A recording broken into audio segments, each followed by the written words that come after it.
Breaking అందుతోంది. వరద ప్రభావిత ప్రాంతాల్లో CM Revanth Reddy aerial survey చేస్తున్నారు. మంత్రి ఉత్తమ్ కుమార్ రెడ్డి సైతం సీఎంతో ఉన్నారు. కామారెడ్డితో పాటు ఉమ్మడి మెదక్ జిల్లాలో దెబ్బతిన్న ప్రాంతాలను హెలికాప్టర్ ద్వారా పరిశీలిస్తూ ఉన్నారు సీఎం రేవంత్ రెడ్డి. మంత్రి ఉత్తమ్తో కలిసి ముఖ్యమంత్రి రేవంత్ రెడ్డి వరదల్లో చిక్కుకున్న ప్రాంతాలన్నింటినీ కూడా పరిశీలిస్తూ ఉన్నారు.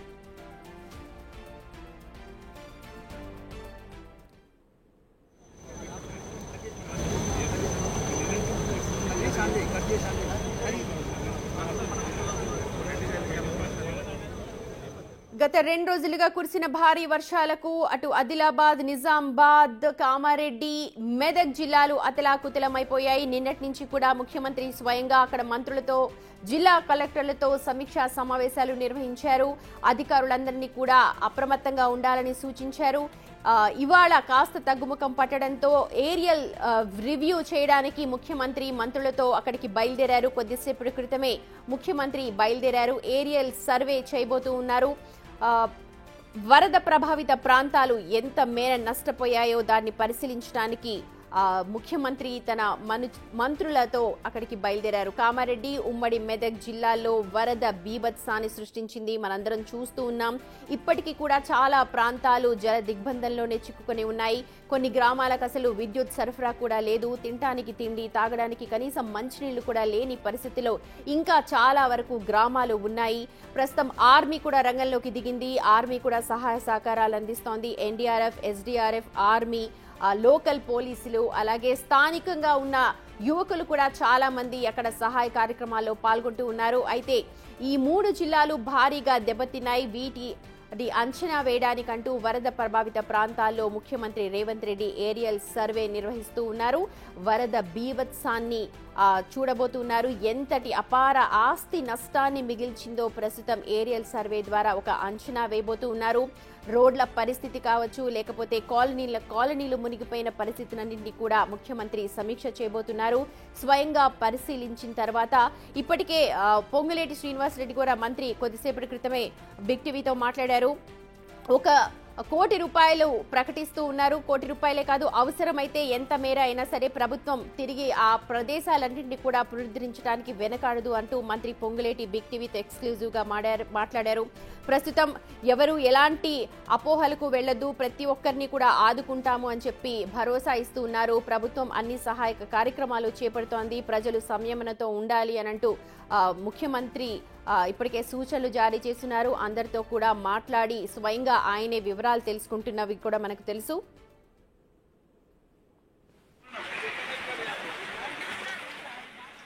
ఇక ఏరియల్ సర్వేకి సంబంధించిన డీటెయిల్స్ అందించడానికి మా ప్రతినిధి వాసు లైవ్ లో జాయిన్ అవుతున్నారు. వాసు. ముఖ్యమంత్రి రేవంత్ రెడ్డి వర్ష ప్రభావిత జిల్లాల్లో కూడా పర్యటిస్తా ఉన్నారు. ప్రస్తుతమైన బేగంపేట ఎయిర్పోర్ట్ నుంచి చేరుకొని కూడా ఎల్లంపల్లికి చేరుకోవడం జరిగింది. ఎల్లంపల్లి సైట్లో ప్రస్తుతం వరద ప్రభావిత ప్రాంతాలకు సంబంధించి పరిస్థితి ఎలా ఉంది అన్న అంశంపైన కూడా ఆయన ఆరా తీస్తున్న పరిస్థితి కొనసాగుతుంది. అయితే ప్రధానంగా ముఖ్యమంత్రితో పాటు ఎవరైతే ఉత్తమ్ కుమార్ రెడ్డి మంత్రితో పాటు పిసిసి అధ్యక్షుడు మహేష్ కుమార్ గౌడ్ కూడా ఆయనతో పాటు కలిసి వెళ్లారు. ప్రధానంగా ఇప్పటికీ అక్కడ ఉన్నటువంటి స్థానిక నేతలతో పాటు స్థానిక ఎమ్మెల్యేలు మరికొంతమంది అధికారులతో కూడా పూర్తిగా ఉన్నటువంటి ఎల్లంపల్లి ప్రాంతాల్లో ఉన్నటువంటి పరిసర ప్రాంతాలు, అటు నిజామాబాద్, కరీంనగర్తో పాటు మెదక్ జిల్లాలకు సంబంధించి కామారెడ్డి ప్రాంతాల్లో ఎలా ఉంది పరిస్థితి పైన పూర్తిగా ఇలా ఏరియల్ సర్వే నిర్వహిస్తున్నారు. ఇప్పుడు ఎల్లంపల్లిలో ముగిసిన తర్వాత నేరుగా ఆయన కామారెడ్డి చేరుకున్నారు. కామారెడ్డిలో రివ్యూ మీటింగ్ కూడా జరగబోతా ఉంది అధికారులకు సంబంధించి. ఏ జిల్లాలు వర్ష ప్రభావిత ప్రాంతాలను, ఎక్కడ ఎక్కువగా లోతట్టు ప్రాంతాల్లో ఎక్కడైతే ప్రజలు నీళ్ళలో ఉన్నారో వాళ్ళకు సంబంధించి సహాయక చర్యలు ఎన్డీఆర్ఎఫ్తో పాటు ప్రస్తుతం కొనసాగుతున్నటువంటి పోలీసులు, ఇతర విభాగాలకు సంబంధించినటువంటి రెస్క్యూ ఆపరేషన్లు ఎలా కొనసాగుతున్నాయి, ప్రజలకు ఎలాంటి ఇబ్బందులు ఉన్నాయి, రహదారులతో పాటు రైల్వే ట్రాక్లకు సంబంధించి పునరుద్ధరణ పనులు ఎలా కొనసాగుతున్నాయి, ప్రత్యేకంగా ఎవరైతే రెస్క్యూ ఆపరేషన్ తర్వాత ఎవరైతే పునరావాస కేంద్రాలకు తరలించారో వాళ్ళకు అందుతున్నటువంటి సౌకర్యాలు ఏంటి, వాళ్ళకి అందిస్తున్నటువంటి సౌకర్యాలు ఏంటి, ఇంకెవరైనా నీళ్ళలో ఉన్నారా, ఎవరైనా ఇంకెక్కడైనా ఇబ్బందులు ఎదురవుతున్నాయా అన్న అంశానికి సంబంధించి కూడా పూర్తి స్థాయిలో ముఖ్యమంత్రి అడిగి తెలుసుకునే ప్రయత్నాలు సాగిస్తా ఉన్నారు. ఇక పంట నష్టంతో పాటు ప్రాణ నష్టం, మిగతా ఆస్తి నష్టానికి సంబంధించి అంచనాలు కూడా అధికారులు ఎప్పటికప్పుడు తెలపాలని ముఖ్యమంత్రి ఇప్పటికే ఆదేశాలు జారీ చేశారు. ఇక జిల్లా కలెక్టర్లు, జిల్లా ఎస్పీలు క్షేత్రస్థాయిలో ఉండి పనిచేయాలని ఇప్పటికే ఆదేశాలు జారీ చేశారు. ఇప్పటికే కాంగ్రెస్ నేతలతో పాటు అక్కడ ఉన్నటువంటి ప్రజాప్రతినిధులందరూ కూడా ఎక్కడైతే క్షేత్రస్థాయిలో ఉండి కూడా అక్కడ ఉన్నటువంటి ప్రజలకు సేవలు అందించాలని కూడా స్పష్టమైన ఆదేశాలు జారీ చేశారు. మంత్రులు ఎప్పటికప్పుడు కూడా ఇప్పటికే మెదక్ జిల్లాలో మంత్రి వివేక్తో పాటు ఇక్కడ కామారెడ్డిలో కూడా సీతక్క చేరుకుంది, షబీర్ అలీతో పాటు అక్కడే ఉన్నారు. అక్కడ పూర్తి స్థాయిలో అధికారులతో మంత్రాలు చేస్తున్న పరిస్థితి కనిపిస్తూ ఉంది. ఎలాంటి రెస్క్యూ ఆపరేషన్ ఉంది, ప్రజలు ఎలాంటి ఇబ్బందులు ఎదుర్కొంటున్నారు, ఎందుకంటే రానున్న మరికొద్ది గంటల్లో కూడా భారీ వర్షాలు పడే అవకాశం ఉందని వాతావరణ శాఖ హెచ్చరిస్తుంది. ఎందుకంటే బంగాళాఖాతంలో అల్పపీడన జోడి అనేది మాత్రం ఇప్పటికే తీరం దాటిన నేపథ్యంలో కూడా ఉత్తర తెలంగాణ, ఈశాన్య తెలంగాణ జిల్లాలో కూడా భారీ వర్షం నమోదయ్యే అవకాశం కనిపిస్తూ ఉంది. కాబట్టి ముందు జాగ్రత్త చర్యలుగా ఎలాంటి చర్యలు తీసుకోవాలని ముఖ్యమంత్రి ఇప్పటికే అధికారులకు ఆదేశాలు జారీ చేశారు. ఎప్పటికప్పుడు అన్ని శాఖల అధికారులు సమన్వయంతో పనిచేయాలని కూడా అక్కడ ఉన్నటువంటి అధికారులకు క్షేత్రస్థాయిలో వెళ్లి కూడా ముఖ్యమంత్రి ప్రస్తుతం పరిశీలిస్తూ ఉన్నారు. వాళ్ళందరికీ ఆదేశాలు జారీ చేస్తూ ఉన్నారు.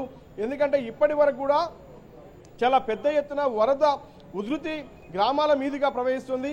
ఎక్కడ కూడా ఉన్నట్టు చెరువులు ఏదైతే కుంటలు కూడా పొంగి పొరలుతూ ఉన్నాయి. ఎక్కడ కూడా గ్రామాలకు వెళ్లే పరిస్థితి లేదు. రెస్క్యూ ఆప్షన్లు కూడా ఇబ్బంది అవుతున్న పరిస్థితి. హెలికాప్టర్ సాయంతో ఎయిర్ లిఫ్టింగ్ చేస్తూ ఉన్నారు. ఎక్కడికక్కడ ఇప్పటికే కేంద్ర మంత్రులతో కూడా మంత్రులు మాట్లాడి 2 హెలికాప్టర్లు తెప్పించి కూడా ఎవరైతే రెస్క్యూలో ఉన్నటువంటి వాళ్ళందరినీ కూడా రెస్క్యూ చేసి మరీ కాపాడుతున్నటువంటి పరిస్థితి కనిపిస్తూ ఉంది. పూర్తి స్థాయిలో కూడా అగ్నిమాపక శాఖ సంబంధించిన డీజీ నాగిరెడ్డితో పాటు ఇతర అధికారులందరూ కూడా క్షేత్రస్థాయిలోకి వెళ్ళి కూడా పరిశీలిస్తున్నటువంటి సిచ్యువేషన్, అందరూ కూడా రెస్క్యూ ఆపరేషన్లో పాల్గొంటున్నారు. ఇక మైనంపల్లి ఇలాంటి ఎమ్మెల్యేలతో పాటు ఆది శ్రీనివాస్తో పాటు నేరుగా డైరెక్ట్గా రెస్క్యూ ఆపరేషన్లో పాల్గొని అక్కడ ఎవరైతే ఇబ్బందులు ఉన్నారో వాళ్ళని కాపాడినటువంటి పరిస్థితి. అంటే పూర్తిగా కూడా నిన్న ఉదయం నుంచి కూడా ముఖ్యమంత్రి వీడియో కాన్ఫరెన్స్ ద్వారా, టెలికాన్ఫరెన్స్ ద్వారా రకరకాలుగా ఆదేశాలు జారీ చేస్తూ ఉన్నారు. ఒక పక్కన సెక్రటరియట్ నుంచి ప్రస్తుతం సిఎస్ కూడా అధికారులతో వీడియో కాన్ఫరెన్స్లో మాట్లాడుతూ ఉన్నారు. జిల్లా కలెక్టర్లకు ఆదేశాలు జారీ చేస్తూ ఉన్నారు. కానీ ముఖ్యమంత్రి నేరుగా హైదరాబాద్ నుంచి బయలుదేరి క్షేత్రస్థాయిలో జరుగుతున్నటువంటి పనులేంటి, రెస్క్యూ ఆపరేషన్ ఎలా కొనసాగుతున్నాయి, అసలు ప్రజలు ఎలాంటి ఇబ్బంది ఎదుర్కొంటున్నారు, వరద ఉధృతి ఎలా ఉంది, వర్షాభావ ప్రాంతాలకు సంబంధించినటువంటి పంటల పరిస్థితి ఏంటి అన్న అంశంపైన కూడా పూర్తి స్థాయిలో క్షేత్రస్థాయిలో ఉండి ముఖ్యమంత్రి రేవంత్ రెడ్డి ప్రస్తుతం ఎల్లంపల్లిలో పర్యటిస్తూ ఉన్నాడు. అక్కడ ఉన్నటువంటి స్థానికులను అడిగి తెలుసుకున్నారు. మరి కాసేపట్లో ఎల్లంపల్లి పర్యటన ముగిసిన తర్వాత ఆయన తిరిగి అత్యధికంగా వర్షపాతం నమోదైనటువంటి కామారెడ్డికి ఆయన రాబోతున్నారు. కామారెడ్డిలో అధికారులతో రివ్యూ మీటింగ్ జరగబోతోంది. కామారెడ్డి పట్టణం మొత్తం కూడా, ఆ పరిసర ప్రాంతాలు మొత్తం కూడా చాలా ఆస్తి నష్టం, కార్లతో పాటు ఇండ్లు కూడా చాలా నష్టపోయినటువంటి నేపథ్యం. ఎవరైతే ప్రాణాలు కోల్పోయిన కుటుంబాలు కూడా ఉన్నాయి, 1-2 సంబంధించి ఇంకేమైనా ఇబ్బందుల్లో ఉన్నారా అన్న అంశానికి సంబంధించి కూడా ఇక్కడ రివ్యూ మీటింగ్ ఏర్పాటు చేసి రానున్న 3 రోజుల పాటు మరో 3 గంటల్లో కూడా చాలా పెద్ద ఎత్తున వర్షం పడే అవకాశం ఉందని ఒక పక్కన వాతావరణ శాఖ హెచ్చరిస్తున్న నేపథ్యంలో కూడా తదుపరి చర్యలు ఎలా ఉండాలి అన్న అంశానికి సంబంధించి కూడా ఆదేశాలు జారీ చేసే అవకాశం ఉంది. ఇప్పటి వరకు జరిగినటువంటి నష్టాన్ని అంచనా వేయాలని ఇప్పటికే అధికారులకు ఆదేశాలు జారీ చేశారు.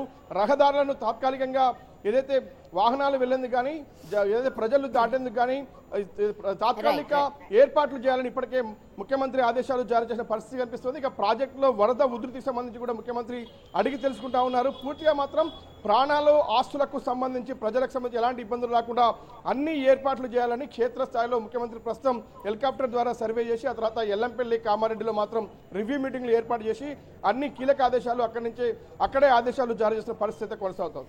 రైట్ వాసు, అది ముఖ్యమంత్రి రేవంత్ రెడ్డి ఏరియల్ సర్వేకి సంబంధించిన డీటెయిల్స్. ప్రస్తుతం బేగంపేట నుంచి బయలుదేరి ఎల్లంపల్లి దగ్గరికి చేరుకున్నారు. ఎల్లంపల్లిలో అక్కడ పరిశీలించబోతున్నారు. వరద ప్రభావిత ప్రాంతాలన్నింటినీ కూడా ఆయన చూడబోతున్నారు. ఆ తర్వాత కామారెడ్డి, అత్యధికంగా కామారెడ్డి ఎఫెక్ట్ అయింది. కామారెడ్డి సిటీ అంతా కూడా మునిగిపోయింది. శివార్లో ఉన్న కాలనీస్ అన్ని కూడా ఫస్ట్ ఫ్లోర్ వరకు కూడా నీళ్లు వచ్చాయంటే కామారెడ్డి ప్రజలు ఎంత భయంకరమైన పరిస్థితిని చూశారో మనం తెలుసుకోవచ్చు. విజువల్స్ అంటే మనకు దృశ్యాలు చూస్తేనే ఒళ్ళు గొగ్గురు పొడుస్తుంది. అలాంటిది ప్రత్యక్షంగా వాళ్ళందరూ కూడా 2 రోజులు అలాంటి పరిస్థితిలోనే గడిపారు. చుట్టుపక్కల అంతా నీళ్లున్నాయి కానీ గుక్కెడి నీళ్లు తాగడానికి లేవు అంటూ చాలా మంది నిన్న కూడా పోస్ట్ చేశారు. మనకు ఫస్ట్ ఫ్లోర్ వరకు నీళ్లు వచ్చేసాయి, నీళ్లు ఎక్కడికి వెళ్ళలేని పరిస్థితి. దీంతో బ్యాక్ అంటే మొత్తం నీళ్ళన్నీ కూడా మోరీల్లోంచి, సింక్లలోంచి బయటకు వచ్చేస్తూ ఉన్నాయి. మమ్మల్ని రక్షించండి అంటూ చాలా మంది ఆవేదన వ్యక్తం చేశారు. గవర్నమెంట్ కూడా ఎప్పటికప్పుడు అక్కడ వెళ్ళడానికి, నిన్న అసలు భయంకరమైన పరిస్థితి. దాదాపు ఒక 6 గంటల్లోనే 42 సెంటీమీటర్ల వర్షపాతం నమోదైంది. చాలా మటుకు కామారెడ్డి జిల్లాలో అత్యంత ఎక్కువగా ప్రభావితమైంది కామారెడ్డి జిల్లా అని చెప్పాలి. భారీ స్థాయిలో అంటే గత 50 ఏళ్లలో ఎప్పుడు చరిత్రలో లేని విధంగా కామారెడ్డిని వరదలు ముంచెత్తాయి. ఇలాంటి పరిస్థితి వస్తుంది అని ఎప్పుడు కూడా ఊహించలేదు.